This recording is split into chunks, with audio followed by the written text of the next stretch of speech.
இப்போ நம்ம ஆண்டு வார்த்தை கேட்போம். நான் கடைசியாக கேட்பேன், என்ன உனக்கு மெசேஜ் எடுத்தாங்க சொல்லுங்கன்னு கேட்டாக்கா அழகாக சொல்லணும்.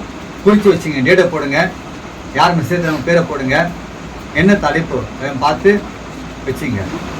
அதை நான் கேட்கும்போது எந்த ஊழியக்காரன் கேட்பாங்க, போன வாட்டி என்ன மெசேஜ் எடுத்தான்னு கேட்பாங்க. ஓகேவா? இப்போ நம்ம கலந்தடி வர வைப்போமா?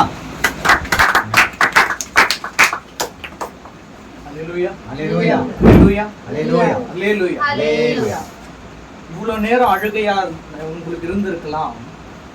இனிமேட்டு ஆரம்பிச்சு முடிக்கிறதுக்குள்ள உங்களுடைய ஃபேஸ், எல்லார் ஃபேஸ்லயும் தேவன் ஒரு ஆனந்த களிப்பை உண்டு பண்ணுவார் நம்புறேன். கைகளை உயர்த்தி அல்லேலூயா. எவ்வளவு கஷ்டங்கள், எவ்வளவு போராட்டங்கள் உங்களுடைய வாழ்க்கையில வந்தாலும் தேவன் அதை எல்லாமே வெகு சீக்கிரத்துல மாற்ற போகிறார். அது பூஜாவோட ரிசல்ட்டா இருக்கலாம், சுவாதியோட பெர்மனன்ட் வேலையில பெர்மனண்டா ஃபிக்ஸ் பண்றதா இருக்கலாம், அக்காவோட வாழ்க்கையா இருக்கலாம், அக்காவோட அம்மாக்கு இருக்கிற அந்த நோய்கள்ல இருந்து தேவன் விடுதலை ஆக்குவார். அவங்க 2 பேருக்கு இருக்கிற பாரங்களை தேவன் அறிவார். ஆன்டிக்கு இருக்கிற ஒரே பாரம், என்னுடைய 2 பசங்க இருக்காங்க, அவங்களோட வாழ்க்கையை எப்படியாச்சும் கொண்டு போய் நிறுத்தினோன்னு ஒரு பாரம் இருக்கு. அவங்க 2 பேருமே வித்தியாசமா இருப்பாங்க. இந்த உலகத்துல இருக்கிற பெண் பிள்ளைகளை காட்டிலும் இவர்கள் இருவரும் வித்தியாசமா இருப்பாங்க. அதோட வேற யார் கண்களும் இல்ல, உங்களுடைய சொந்த கண்களை காணும். அவங்க மேல வச்சிருக்கிற அன்பு, பாசம், ஜபம் என்னைக்குமே இருக்கும்.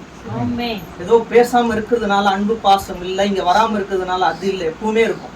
என்னோட ஜபத்துல அவங்க 2 பேருமே இருப்பாங்க. அவரோட மார்க்க கண்டு எல்லாருமே ஆச்சரியப்படும்படி தான் வைப்பார் தேவன்.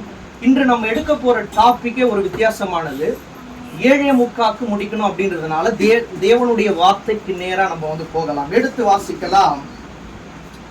லூக்கா 1:37.